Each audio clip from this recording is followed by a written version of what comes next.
하루 30분 명교육학 명중호입니다. 오늘은 2부 교육사에서 2장 서양 교육사를 살펴보도록 하겠습니다. 자, 그 전에 먼저 앞서 배웠던 1장의 한국 교육사 부분을 정리 한번 해보도록 하겠습니다. 자, 1장 한국교육사 제1절 삼국시대 교육에서 삼국시대 교육의 특징, 백성을 다스릴 관리의 양성과 전쟁에 대비한 군인의 육성에 중점을 두었다. 그리고 유교 중심의 중국식 학교 제도를 모방하였다라고 하는 것이죠. 다음, 그래서 이제 고구려 교육에 고급 관리를 양성하는 태학이 있었고, 그 다음에 지방에 위치하면서 일반 서민들을 대상으로 하는 경당이 있었고,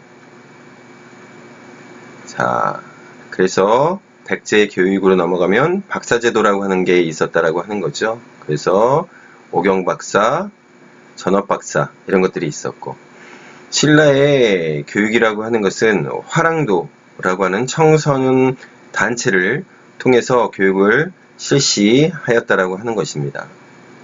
자, 통일신라 발해 교육을 보면 통일신라 같은 경우에는 국학, 신라 최초의 관학을 만들어서 유학사상을 연구, 보급하는 교육기관이었고 국가관리, 양성을 위한 기능을 수행하였다라고 하는 것입니다.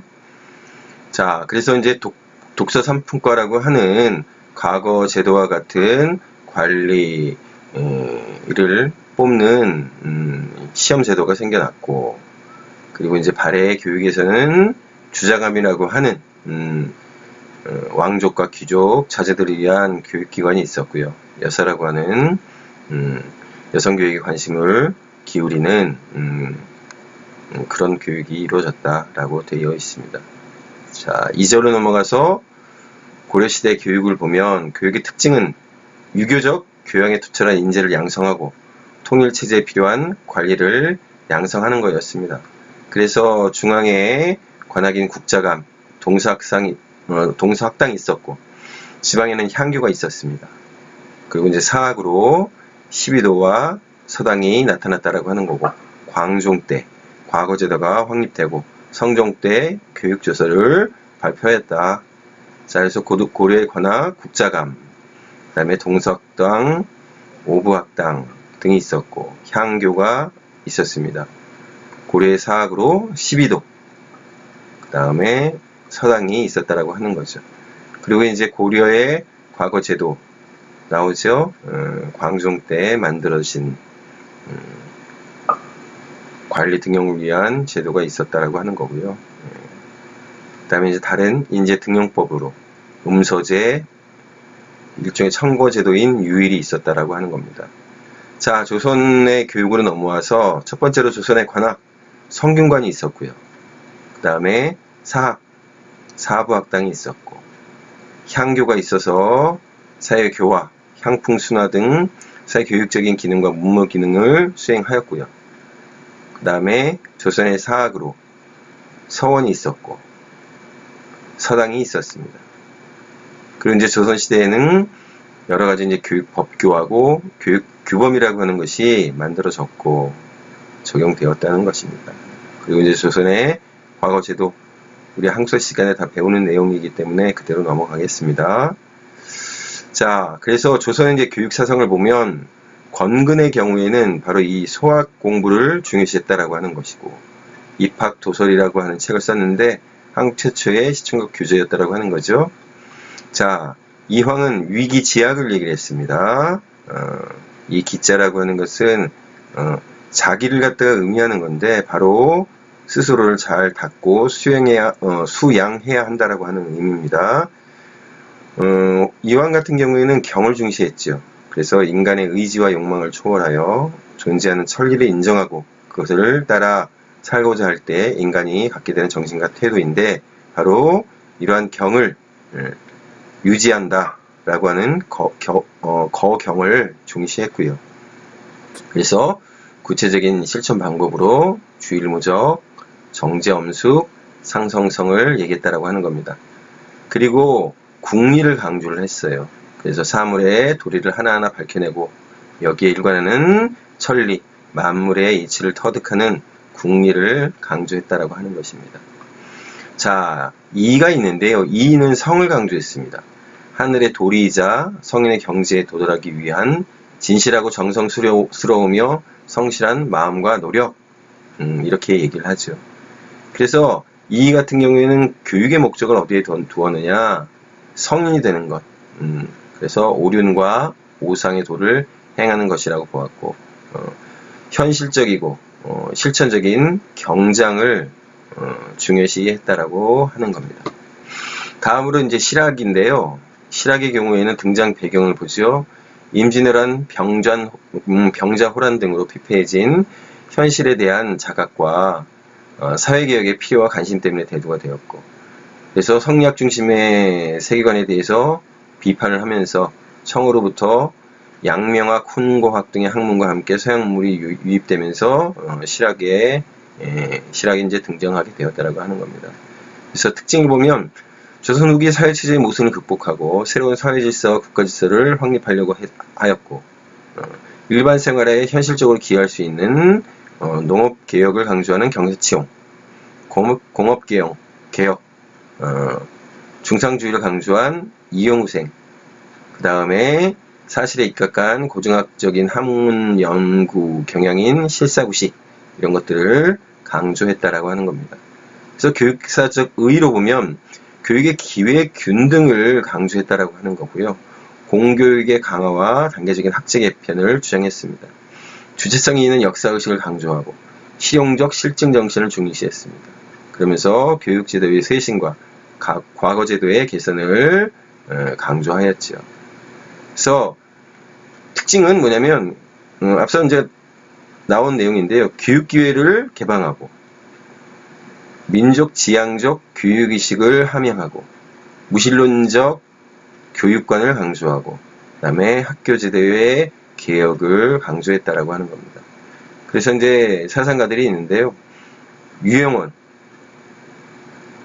교육기회의 균등을 통한 덕행인과 능력인 양성을 목표로 했고 공고제로를 주장하였습니다.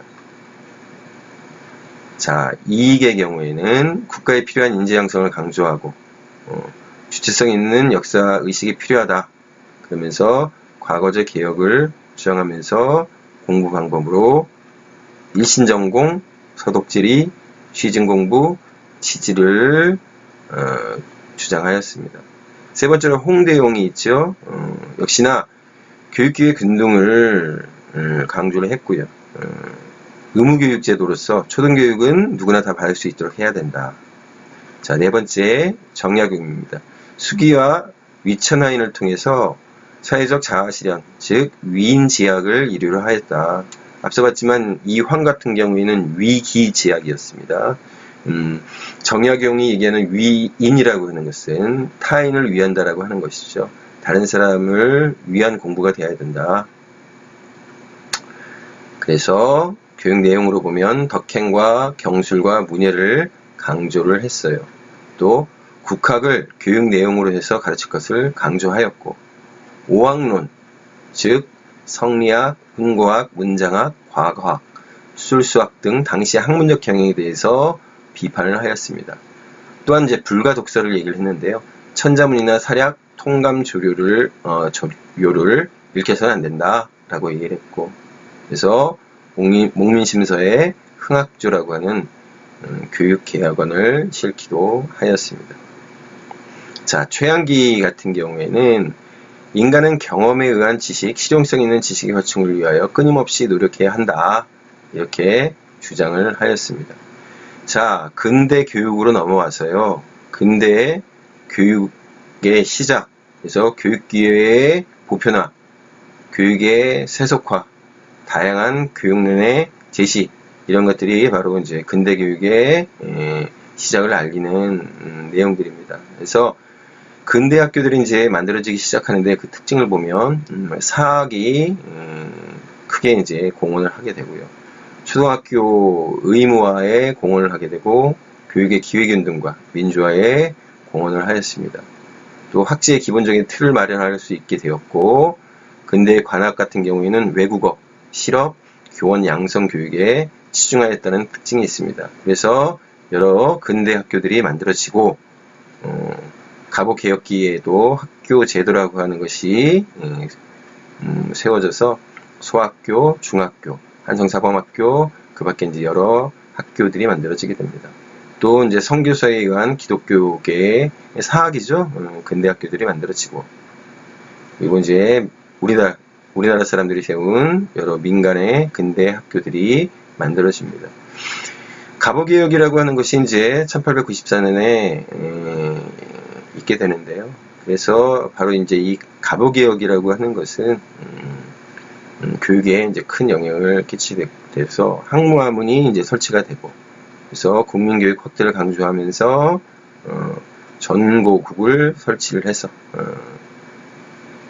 인재를 과거제 폐지를 통해서 차등하지 않는 차등이 없는 인재 등용을 천명하게 됩니다. 그리고 이제 1895년에 교육입구조서라고 하는 것이 만들어지는데, 여기서는 이제 교육이야말로 국가보전의 근본이다. 그래서 교육의 3대 강령으로 덕육, 체육, 지육을 제시하고 실용적 교육의 보급을 강조하게 됩니다. 그래서 교육입국 조서의 이제 교육사적 의의를 보면, 교육을 국가 보전과 발전의 수단이자 사회 개조를 위한 방편으로 인식하고 근대적인 학제의 확립에 기여를 하면서 교육이 지향해야 할 전인적 인간성을 제시합니다. 그리고 이제 일제시대 식민교육의 특징으로 보면 동화주의, 우민화, 그리고 민족, 말살 정책입니다. 그래서 이제 그 시기별로 보면 조선 교육령이 4차례에 걸쳐서 만들어지고 실시가 되게 되는데, 그래서 1차, 2차, 3차, 4차에 있어서 그 특징들이 여기에 이제 쭉 나와 있습니다. 여러분들 참조하시기 바랍니다. 자, 69페이지. 자, 2장 서양 교육사입니다. 1절 고대의 이제 교육으로 넘어가서요, 살펴보도록 하겠습니다. 첫 번째로 이제 소피스트입니다. 소피스트는 이제 보편적, 불변적 진리를 부정하고 진리의 상대성을 주장하였습니다. 그래서 폴리스를 위한 교육이 아니라 개인의 실제적 삶을 위한 교육을 주장하고, 그래서 개인주의적 교육의 기원을 이룹니다. 소피스트의 이제 대표적인 사람이 바로 인간이 모든 생물의 척도라고 얘기한 프라타고라스입니다. 그래서 이제 소피스트가 사용한 이제 교육 방법을 보면, 출세를 위한 학문을 이제 가르쳤죠. 그래서 주관주의, 주주주의, 개인주의적 입장을 견지하였습니다. 그래서 실제적이고 유용한 내용을 중시했고, 설득력 있고 강력하게 말할 수 있는 능력을 이제 훈련시켰는데, 바로 뭡니까? 웅변술이에요. 그리고 이제 수사학을 가르쳤습니다. 후대에 있어서 이제 소피스트는 영향을 주게 되는데요. 논리적 분석과 수사학적 기법의 발전에 이제 기여를 하였습니다. 그리고 현실 생활에 필요한 실제적인 교육을 지향하고 구체적인 사물을 통한 교육을 강조합니다. 자, 바로 이제 이 현실 생활에 필요한 실제적인 교육, 이게 뭐예요? 실학주의예요. 우리 뒤에 상권 80쪽에 이제 나오는 내용인데요. 요거 옆에다 적어 놓으시기 바랍니다. 그 다음에 구체적인 사물을 통한 교육, 바로 이제 실물 교수인데요. 페스탈로치가 바로 이제 이 실물 교수를 강조를 했었죠. 이것도 상권 90쪽에 나오는 내용입니다. 자, 17세기 이제 실학교육의 방법론 여기 나오죠. 상대적 인식론에 근거한 교육학 전통에 영향을 줍니다. 자, 이소크라테스가 나오는데요. 좀 독특해요. 이 사람도 소피스트이긴 한데, 다른 소피스트와 이제 다른 점이 있습니다. 물론 이제 소크라테스도 뭐 엄밀히 얘기하면 소피스트에 이제 속하는데 좀 다르죠. 이 소크라테스는 이제 또 다른 면이 있습니다. 연설과 표현에 능한 웅변가로서의 정치인 양성을 중요시했어요. 그래서 수사학이라고 하는 것을 인간도의 학문으로 추구했습니다. 그러니까 앞서 봤지만 다른 소피스트 같은 경우에는 수사학이라든가 웅변술이라고 하는 것이 일종의 이제 돈벌이의 이제 수단이었던 데 반해서 이 소크라테스는 인간도의 학문이라고 얘기를 해요. 그러면서 이제 수사학을 또 뭐라고 얘기하느냐? 민족 공유의 문화재다. 그래서 인간의 영혼을 둬야 하는 보편적이고 본질적인 형식이다. 이렇게 얘기를 했어요. 그러니까 다른 결이 있습니다. 자, 두 번째 앞서 이제 나온 이 수사학과 관련된 교육에 대해서 좀 더 자세히 살펴보죠. 인간의 언어 능력을 이제 다른 피조물과 구별하는 이제 고유성으로 이제 이해를 했고요. 그래서 수사학에 대해서 윤리적이고 절대적인 자질과 능력을 길러주기 위한 인간 교육의 핵심 통로로 이해를 한 겁니다. 그래서 학교에서 학생들의 소질, 근면성, 가치 추구, 자아의식 등을 강조하고 교육의 목적이라고 하는 것을 정신적 엘리트 양성에 이제 두었습니다. 바로 이제 수사학적 인간 도야를 강조를 한 것이죠. 자, 두 번째로 소크라테스입니다.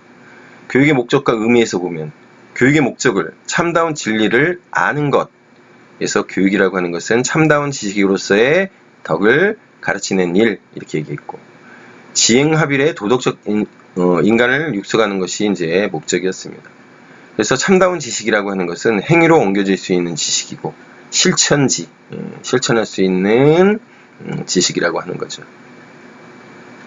그래서 철저한 자기 성찰을 통해서 참으로 선한 것이 무엇인지를 알아야 하고 나아가 선한 사람이 될 수 있다. 참된 지식의 의미가 이런 거라고 하는 겁니다. 인간의 모든 악행은 무지의 결과로서 참으로 알지 못하기 때문에 행하는 것이고 그래서 바로 이제 얘기하는 것이 무지의 지.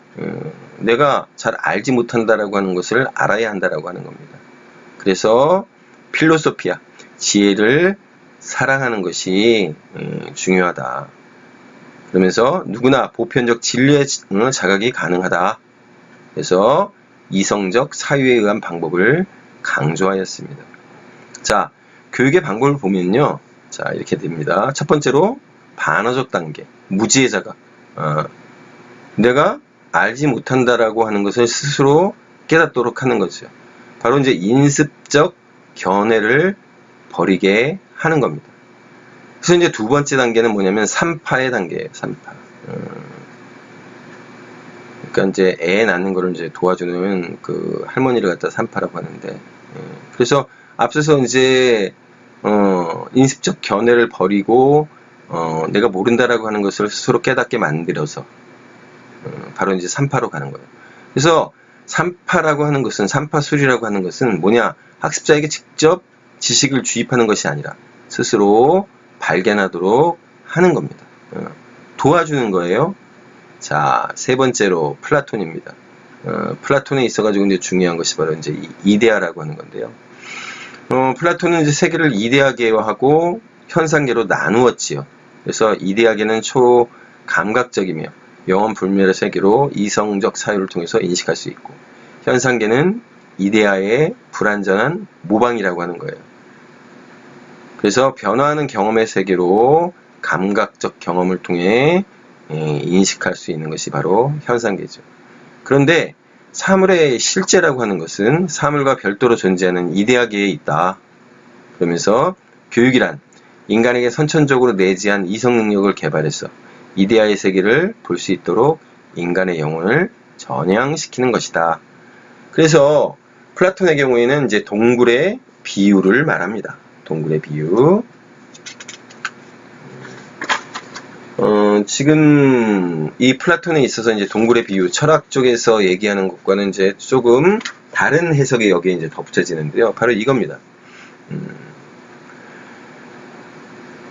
인간의 지식의 가장 낮은 단계인 환상의 단계에서 절대적 지식의 단계인 이데아 세계에 이르는 과정을 이제 동굴의 비유를 통해서 이제 설명하는데 이겁니다.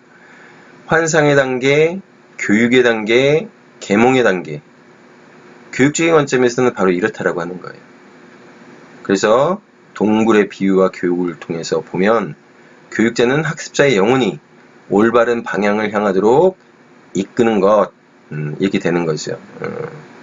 그림자를 통해서 여기 나오는 것처럼 사물을 보다가 거친 오르방을 통해 이제 밖으로 나와서 진정한 이데아를 인식하게 되는. 그래서 인식하는 건데 누가 인식하느냐? 스스로 인식하는 거예요. 그래서 교육의 목적은 지식의 주입이 아니라 자각에 있다. 이렇게 얘기를 하는 거죠. 자, 그러면서 상기설을 말합니다. 상기설. 인간이 참된 지식을 획득하는 것은 이성의 작용에 의해서 이데아의 세계를 상기해내는 것이에요. 자, 그래서 플라톤도 선엄을 말합니다. 그런데 우리가 나중에 이제 보게 되지만 우리가 이제 구성주의에서 얘기하는 선언과는 다른 의미예요. 여기는 내가 이미 가지고 있는 겁니다. 이미 가지고 있는 거예요. 더듬어서 기억을 해내면 돼요. 떠올리면 되는 거예요. 그래서 여기 나오죠? 플라톤이 뭐라고 얘기하느냐? 학습이라고 하는 것은 외부에서 지식을 주입하는 것이 아니라 인간의 내부에 심어져 있는 것을 깨닫게 하는 일이라고 얘기를 했어요. 감각을 통한 확인은 학습에 필요한 일이지만 개념의 이해가 더 중요하다고 하는 점을 강조를 했어요. 그래서 이제 플라톤의 특징을 보면 엘리트 교육이었어요. 통치자 계급과 수호자 계급만 교육을 받고 생산자 계급은 교육을 받을 필요가 없다. 이렇게 얘기했죠. 즉 참된 지식을 인식할 수 있는 능력은 소수의 사람에게만 국한된다. 그래서 개인 능력 수준에 따른 계층 사회를 구성하고 수준에 맞는 교육을 주장합니다. 여성 교육에 대해서 플라톤은 긍정을 했어요. 그런데 이제 엄격한 의미에 있어가지고 평등 교육이라고 사실은 얘기하기는 어려워요. 왜냐하면 여자도 이제 남자와 같은 교육을 받는다라고 얘기를 했지만 남자하고 분리해서 이제 교육을 했다라고 하는 거고 군사훈련을 가르치지 않았다. 뭐 이렇게 돼 있죠. 그리고 플라톤은 아카데미아를 설립을 해서 산술, 기하, 천문학 등을 가르치고 일정 단계를 거치고 나면 이상적인 통치자가 받아야 할 철학을 가르쳤죠. 자, 네 번째로 이제 아리스토텔레스입니다. 플라톤의 제자라고 이제 얘기들 하는데 아리스토텔레스 같은 경우는 교육의 목적을 폴리스의 행복을 위한 것이라고 얘기를 해요. 그러면서도 이제 개인적 자아 실현으로서의 교육도 얘기를 하는데 시민, 개개인의 행복을 위한 개인적 수양의 과정, 개인적 자아 실현으로서의 교육, 이거를 말을 합니다. 그리고 이제 또한 행복한 삶을 위한 교육이기도 한데 개인의 완성, 교양을 갖춘 자연인의 양성에 초점을 두고 행복이란 이성과 중용의 덕을 갖출 때 가능하다 이렇게 얘기를 하고요. 그래서 다 이제 통하는 얘기인데요. 이성의 개발로서의 교육이에요. 이성적 존재로 완전한 발달을 이루는 것이 행복한 삶, 만족한 삶의 조건이다. 그래서 개인이 행복한 삶을 누리기 위해서는 이성적 존재가 되어야 된다라고 하는 것을 얘기하는 거죠.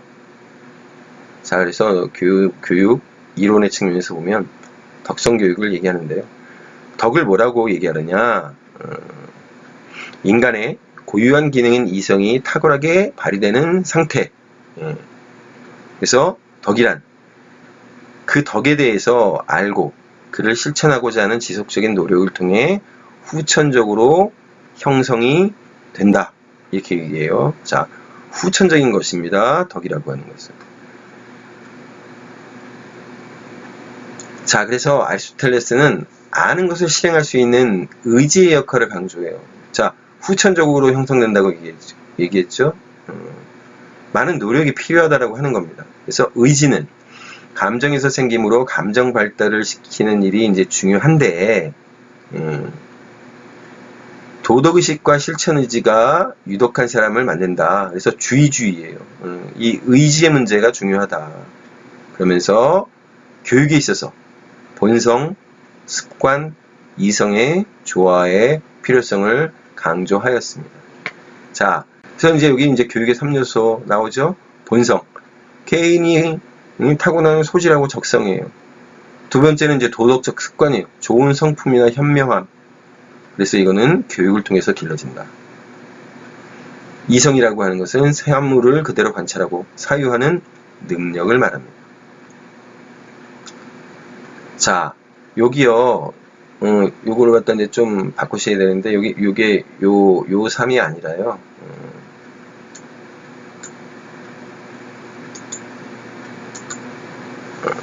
요 3번으로 할게요. 요 3번. 괄호가 2개가 들어가 있는 3번으로 요걸 갖다가 바꿔주시면 좋겠어요. 요 3번으로 바꾸십시오. 자, 그래서 교육 방법으로 구체적인 사물을 통해 객관적으로 인식하고자 하는 귀납적 방법을 강조하죠. 그래서 발달 단계에 따른 교육, 그래서 신체적 발육, 그 다음에 습관의 형성, 그 다음에 이성의 도약, 그래서 지덕체의 조화와 통합을 지향한다. 그래서 신체적인 성장을 통해서 그래서는 이제 어떻게 되냐면 이제 영혼의 비이성적인 욕망이나 열정이 이제 두드러지는 시기가 다가오면 욕망이 선한 영혼으로 발달할 수 있도록 좋은 습관을 형성시켜 주는 겁니다. 그래서 이제 이성이 발달하는 시기에 이제 도달하게 되고 지력 교육을 통해서 인간의 영혼을 신적 경지로 고양시키는데 바로 이제 신적인 경지란 사물의 본질을 관조하는 사변적인 삶. 바로 이제 이성을 갖게 되는 그 경지를 바로 신적인 경지라고 얘기했습니다. 그래서 특징으로 보면 모든 인간은 이성적 동물로서 교육의 대상이 될 수 있다. 이렇게 얘기를 했어요. 그래서 교육의 대상을 확장을 시켰는데 근데 이상하게도 여성에 대한 교육을 부정하고 교육 대상에서 노예를 제외시켰습니다. 모든 인간이 이성적 동물로 교육의 대상이 될 수 있다라고 얘기했는데도 그래요. 이상하죠? 리케이온이라고 하는 이제 학교를 만들었고, 바로 이제 이 리케이온에서는 사람들이 소크라테스, 아리스토텔레스가 이렇게 거닐면서 대화를 통해서 배웠다고 해서 이제 소유학파라고 이제 보통 얘기를 합니다. 자, 2절로 넘어가서 이제 재정의 로마 교육인데, 여기서부터, 근대로 넘어가기 전까지는 그냥 쭉쭉쭉 넘어가도록 할게요. 요 부분들이 그렇게 중요한 부분들은 아니어서. 그래서 재정, 로마의 이제 교육인데, 그 공화정이라고 하는 것은, 바로 이제 이 재정 이전에 있었던, 로마를 얘기합니다. 그래서 가정 중심이었고요. 공화정에서는. 애국심이 강하고 법률을 준수하는 국가의 유용한 시민을 양성하고자 하였고 이제 공화정 말기에 루드스, 문법학교, 수사학교 이렇게 학교들이 만들어지고 재정 시대로 넘어오면 관학지도하고 이제 장학지도가 이제 확립이 되면서 국가와 사회에 봉사할 수 있는 지적인 인간, 교양 있고 유능한 용병가를 양성하는 그러한 목적하에 바로 이제 저 관학제도라고 하는 것이 시행이 됩니다. 그래서 교육의 내용에 보면은 여기 나오죠. 공화정 말기에 있었던 그 루드스, 그러니까 초등학교, 문자학교, 문법학교, 그다음에 수사학교 이런 것들이 이제 계속 존속이 되고 바로 이제 고등교육에는 이제 이렇게 수사학교하고 철학학교가 있었다라고 하는 거예요. 자, 이제 중요한 인물이 이제 바로 이 키케로인데요. 키케로 같은 경우에는 공화주의자였어요. 공화주의자였고, 인간 정신의 최고 기능은 이성이다. 이성을 완전히 실현할 때 덕을 갖추게 되고, 덕을 갖춤으로써 최고의 목적인 행복에 이룰 수 있다. 이렇게 얘기했고, 이성의 실현을 통해서 덕을 갖추고 행복한 생활을 할 수 있도록 하는 것이 교육의 목적이다. 사물과 인간에 관한 철학적 지식과 교養을 가진 인문주의적 웅변가를 육성하는 것이 교육의 실질적인 목적이다. 웅변가가 되기 위해 선천적인 소질은 물론이고 이를 발전시키기 위한 교육과 훈련이 필요하다. 자, 3절로 넘어와서 중세 교육이에요. 첫 번째로 기독교 중심의 교육. 그래서 교회에서 만들어진 학교들이 있었습니다. 문답학교가 있었고요. 그래서 여기는 이제 초등 교육기관인데 읽기 쓰기 등을 가르치지 않고 기독교에 관한 이제 기본적인 지식하고 이제 교리를 가르쳤고, 고급 문답학교, 문답교사학교라고 해서 문답학교에 요 문답학교 있잖아요. 여기에 이제 교사를 양성하는 것이 목적이었고, 본산학교, 그러니까 주교학교 또는 이제 감독학교인데, 주교는 이제 감독이 거주하는 교구의 본산 소재지에 세운 학교입니다. 그래서 교회 지도자 양성이 목적이고, 네 번째로 이제 수도원 학교가 있었어요. 이제 수도사 양성이 목적이었고, 도덕적 도야를 중시하였다. 그래서 주입식 또는 이제 문답식에 의존하였고, 그래서 수사들은 다 외워야 됐습니다. 성경을 다 외우고 그런 부분들이 이제 중요한 일과였고요. 명상과 사색을 강조하고, 그리고 이제 스콜라 철학이 나오게 되죠. 신학의 정당성을 지지하기 위해서 이선능적 능력의 개발과 기독교적 지식의 체계화를 목적으로 했어요. 그래서 스콜라 철학이 있어가지고 특징이 뭐냐면, 그 이전까지는 오로지 신앙이었거든요. 믿음. 근데 이제 스콜라 철학에서는 아니다. 신을 인지하는 것, 신을 안다라고 하는 것이 반드시 믿음만으로 되는 것이 아니라, 반드시 믿음 그것만 있는 것이 아니라 이성으로도 가능하다. 그래서 이제 이겁니다. 지적이고 이성적인 훈련을 강화했죠. 논쟁적인 개발과 지식의 숙달에 중점을 두었는데, 이거는 뭐냐면 계속해서 이제 이단들과 이제 싸워야 된다라고 하는 그런 어떤 상황이었어요. 그러니까 논쟁이 있어야 이겨야 되겠죠. 그래서 수사학, 논리학 이런 것들이 발달을 해요. 스콜라 철학 하에서. 그래서 그리스 철학을 교육 내용에 포함시킵니다. 왜 그렇겠습니까? 그리스 철학, 바로 앞서 말씀드린 수사, 근본이 있어야 되잖아요. 뭔가 싸우려면, 말로 싸우려면. 그래서 종교 철학과 신학, 변증법적 훈련이 이제 부과됐고, 그래서 이제 앞서 말씀드린 것처럼 논증을 했어야 되잖아요. 논증. 싸움에서 이겨야 됐기 때문에 논리학에 크게 의존하고, 개념의 세밀한 구분, 정교한 논리 전개의 형식 등을 강조하고, 그러면서 이제 중세대학의 발달과 르네상스의 부흥, 근대적 사고체계의 발달에 기여를 합니다. 그리고 이제 현대 교육 철학의 사조인 항존주의에 대해서는 계속 말씀드렸어요. 절대적 지식. 그렇죠? 절대적 지식이어야 되겠죠. 왜? 신에 대한 학문이니까. 그래서 항존주의에 영향을 주게 됩니다. 자, 두 번째, 세속교육이에요. 그래서 세속교육에는 이제 기사교육. 기사교육의 특징이 뭐냐면, 유명한 기사의 가정이나 궁정에서 따라 배우는 거예요. 그 집에 들어가서. 그리고 이제 대학 교육이 이 중세에 나타나게 되죠. 십자군 전쟁 이후에 중동으로부터 그리스 로마 시대의 철학과 법학, 의학, 자연과학, 서적들이 유입이 되고, 그리고 이제 스콜라 철학의 직접 훈련으로 직접 탐구에 대한 열기가 확산이 되면서 배움에 대한 열정이 가득한 젊은이들이 이제 도시로 몰려들었죠. 그래서 뛰어난 교사들을 중심으로 배우면서 서로를 보호할 목적으로 만들어진 조직이 대학이었어요. 그래서 이제 초기의 대학들은 학생조합, 이제 보통 이제 이 조합을 길드라고 그러잖아요. 그러니까 학생조합도 있었고 교수조합이 있었는데, 이 조합들이 이제 주도하는 방식으로 나중에는 이 양 학생 교수조합이 결합된 형태로 발전하면서 이제 대학이 됩니다. 그리고 이제 시민교육이에요. 십자군 전쟁이라고 하는 것이 굉장히 영향을 많이 끼칩니다. 여러 가지 의미에서. 어떤 면에서 보면 십자군 전쟁이라고 하는 것은 사실은 교황권의 강화라고 하는 것을 목적을 했지만, 교황의 입장에서는 실제로 이제 십자군 전쟁이 계속해서 실패를 거두면서 실패를 거둔다 그러니까 실패를 하면서 교황의 권위가 떨어지고, 그래서 아비뇽, 유수 같은 사건이 이제 벌어지고, 그렇습니다. 교황이 왕에 의해서 갇히고 막 그런 일들이 벌어지고.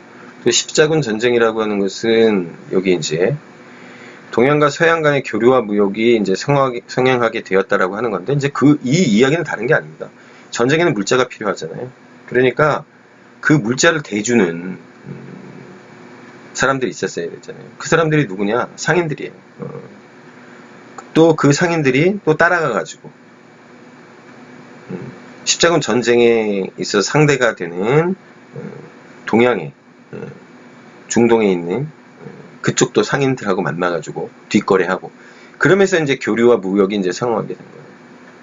그래서 신흥 상업 조치가 발달을 해요. 그러면서 시민 계급이 등장을 하죠. 자, 그러면서 시민사회의 성장은 시민 계급이 필요로 하는 교육에 대한 수요를 만들어냈고, 직업 기술의 습득, 읽기 쓰기 세마기, 법률적 지식의 습득, 이런 것들을 원하게 되죠.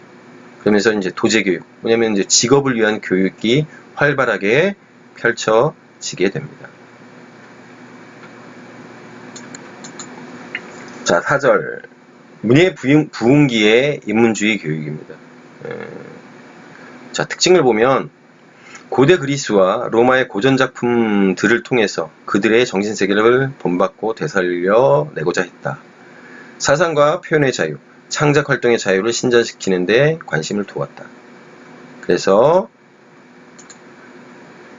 고대 그리스에서 형성된 자유교육 사상이 부활했고, 인문주의 교육이라고 하는 것은 바로 그러한 사상을 바탕으로 해서 인격의 조화로운 발달을 추구하고 교양을 갖춘 자연의 육성을 목표로 하였다, 이렇게 되죠. 자, 앞서서 봤지만 십자군 전쟁이 끝나고 그리고 나서 일정 정도 안정기에 들어가면서 새롭게 등장했던 많은 일종의 도시국가들이죠. 도시국가들. 시민들이 주체가 되는 그런 상업도시들이 비약적인 발전을 하게 돼요. 일단은 상인들에 의해서 루트가 뚫렸잖아요. 루트가 만들어졌잖아요. 교육을 하고 물건을 사고 파는 여러 가지 이제 루트들이 개척이 되면서 물건만 거래되는 게 아닙니다. 그렇죠? 새롭고 진기한 거, 또 책, 그리고 사람도 왔다 갔다 하겠죠. 그러면서 수많은 책과 사람이 왔다 갔다 하게 됐어요. 그러한 것이 상업도시들의 부와 결합이 되면서 폭발적인 어떤 상황을 만들어내는데, 그것이 뭐냐? 바로 인문주의, 르네상스입니다. 그것이 바로 르네상스예요. 특히나 이제 십자군 전쟁을 통해 가지고 부를 갖다가 많이 축적한 곳이 있었으니 거기가 어디냐? 바로 이탈리아예요. 이탈리아의 여러 도시 국가들이 그러한 어떤 상황 속에서 많은 부를 획득하게 되죠. 그러면서 사람들이 어떻게 되느냐? 뽐내게 돼요. 맨 처음에는 물건을 통해서 내가 백을 뭘 가졌는데 내가 신은 구두가 뭔데 뭐 이렇게 되다가, 그 다음에는 뭔가 지적 허영 뭐 내지는 이런 것들을 좀 뽐내고 싶어해요.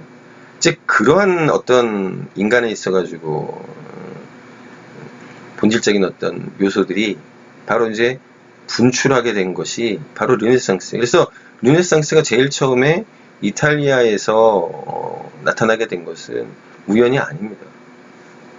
자, 그래서 사람들은 뭐냐? 첫 번째 이제 개인적 인문주의라고 되어 있잖아요. 그래서 문예의 부흥운동가 르네상스 초기에 이탈리아에서 전개된 인문주의 경영인데, 예술 활동과 문학 공부를 통해서 개인의 교양을 넓히는 데 주력을 했어요. 아, 내가 이렇게 교양 있는 사람이야. 나를 갖다가 그렇게 돈만 하는 뭐 수전노라고 생각하지 마. 나는 예술을 알고 문학을 알고 이렇게 똑똑하고 이렇게 삶에 대한 조예가 깊고 뭐 그런 것들을 갖다가 과시하고 싶은 거예요. 그러니까 큰 건축물을 지어서 거기에 온갖 조각상, 그림 등등등 이런 것들을 갖다가 집어넣게 되는 거죠. 또 사람들을 불러 모아갖고 그 사람들 앞에서 또 학자나 문필가나 이런 사람들이 또 뭔가 한바탕 쇼를 할 수 있게끔 만들어주고, 이제 그것이 바로 이탈리아 개인적 인문주의, 이탈리아 르네상스의 특징이에요. 그래서 지덕체의 조화로운 발달과 개성의 개발이 강조되고 그리스의 자유교육을 이상으로 하였다. 근데 이거는 사실은 표피적인 거예요. 표피적으로 뭐 그리스의 자유교육 얘기하는데 그리스가 추구했던 그리스가 추구했던 그런 어떤 사상적 맥락들 이런 것들을 갖다가 이제 흉내낸 거죠. 엄밀하게 얘기를 하면. 그리고 그런 것들이 당시 이제 상업도시들의 그 지배층의 그런 어떤 욕구, 자기네들을 과시하고 싶은 욕구하고 부합이 되면서 이 개인적 인문주의, 이탈리아 르네상스라고 하는 것이 꽃을 피웁니다. 그리고 나서는 이제 사회적 인문주의라고 하는 것이 나타나는데 15세기 후반 북유럽 지역이라고 되어 있어요. 그래서 인문주의 고전을 공부한 소수 엘리트 집단이 대중들의 의식을 개혁하기 위한 계몽운동으로 전개됐다. 그래서 개인의 교양을 넓히기 위해서가 아니라 도덕적, 종교적 관습과 제도를 개혁하려는 데 그 목적이 있었다. 고전과 성서를 중시하고 라틴어와 그리스어 학습에 치중하였다. 자, 이거는 또 무슨 얘기냐면 이렇게 됩니다. 여러분들이 이제 이 사회적 인문주의라고 하는 걸 갖다가 좀 살펴보기 위해서는 1453년이라고 하는 그 연도를 갖다가 조금 기억을 하셔야 돼요. 1453년이라고 하는 그 연도는 바로 우리가 알고 있는 비잔틴 제국, 동로마 제국이라고 하는 제국이 무너지는, 어디에 의해서? 투르크에 의해서 무너지는 해예요. 1453년. 그러면서 당시에 동로마에 있었던 수많은 학자들이 망명을 하게 됩니다. 그냥 오겠어요? 자기가 가지고 있는 책들, 또 자기의 머릿속에 담겨져 있는 지식들을 가지고 대거 유럽으로 건너오게 되죠. 그런데 이 사람들이 이탈리아 쪽으로도 오지만 북유럽 쪽, 우리가 이제 북유럽 그러면 독일 쪽을 얘기합니다. 독일 쪽. 그쪽으로 이제 넘어오게 돼요. 그런데 북유럽 쪽에 있었던 사람들의 입장에서는 이탈리아 사람들의 저런 그 르네상스라고 하는 게 굉장히 못마땅했어요. 사치를 부리고 저 사람들이 지금 하고 있는 짓이 저 악마들이나 하는 짓이지, 그렇게 생각한 사람들이 굉장히 많았다고. 그러면서 뭐냐면 북유럽 15세기 후반이라고 그랬죠. 1400년대 후반인 겁니다. 그러니까 1453년에 비잔틴 제국이 무너지고 나서 몇십 년 후를 얘기하는 거예요. 봤더니 동로마 제국의 아주 뛰어난 학자들, 이 성서학자들, 종교학자들이 말씀들을 하시는데, 책들을 보여주는데 어마어마한 거죠. 그러니까 이탈리아의 그런 어떤 인문주의를 갖다가 배척을 하고 몰아내고, 그래 정말로 종교심으로 똘똘 뭉친 그런 어떤 뭔가를 만들어보자. 그러면서 이제 고전, 성서를 중시하게 된 거고, 또 당시 이제 비잔틴 제국의 수많은 학자들은 주로 그리스어를 했습니다. 주로 그리스어를 했어요. 그래서 그런 그리스어 학습을 해야죠. 그래야지 그 사람들이 가지고 온 책들을 갖다가 읽을 수 있으니까. 그래서 이제 그리스 철학이라고 하는, 그리스 철학, 고전이 다른 거겠어요? 바로 이제 그리스 철학, 그런 책들. 그래서 이제 진본, 플라톤, 진본, 아리스토텔레스 철학 서적들이 이제 건너오고, 또 옛날 그리스어로 쓰여졌던 성서들, 이런 것들이 건너오고, 그러면서 바로 이제 사회적 인문주의라고 얘기하는 이 북유럽 인문주의라고 하는 게 꽃을 피우죠. 바로 이제 이 사회적 인문주의라고 하는 게 뭐하고 연결되느냐? 종교 개혁하고 연결이 되는 겁니다. 그래서 마틴 루터가 종교 개혁을 16세기 초반 바로 그 종교 개혁의 단초가 되는 것이 바로 이 사회적 인문주의. 바로 이제 이때 벌어졌던 그 상황하고 연결이 되는 거예요. 그리고 사실은 이탈리아에서 벌어졌던 그 이탈리아에 누가 있습니까? 교황이 있었죠. 교황과 추기경들이 벌였던 저 돈통에 돈이 굴러떨어지는 순간 너네들은 천국 갈 거다라 그런 짓을 했거든요. 이탈리아에서 그런 짓을 했습니다. 바로 이제 그런 것들에 대한 대반격이에요. 바로 이때 이루어졌던 사회적 인문주의를 바탕으로 해서 종교개혁이라고 하는 것이 그렇게 연결이 되는 겁니다. 자, 그리고 이제 세 번째가 키케로주의입니다. 16세기 전반이라고 돼 있죠. 그러니까 인문주의 교육이 원래 의도했던 고대문학의 그런 이제 의도하고 다르게 고대문학의 형식만을 강조하면서 형식적 언어주의와 기교주의에 빠지게 된 현상을 갖다가 이제 키케로주의라고 얘기를 하는데요. 고전문학 공부가 인간다운 삶을 위한 어떤 수단의 단계를 넘어서 그 자체가 목적이 되고 이제 그런 것들을 갖다가 추구하는 경향, 이게 이제 키케로주의. 왜 그러겠어요? 제가 아까 말씀드렸잖아요. 과시용이었어요. 과시용. 개인적으로 내가 가지고 있는 그림이 어떻고, 내가 알고 있는 지식이 어떻고, 내가 가지고 있는 책이 뭐고, 바로 이제 그렇게 갔던 것이 바로 이제 키케로주의입니다. 그러면서 이러한 키케로주의에 대한 반발이 앞서 말씀드렸던 것처럼 사회적인 측면에 있어서는 종교개혁 욕구로 갔던 거고요. 또 한 가지는 그런 어떤 인문주의적인 경향으로서는 바로 이제 17세기에 실학주의라고 하는 이런 키케로주의에 반대되는 그런 어떤 사회 현상으로 교육의 어떤 모습으로 나타나게 되는 겁니다.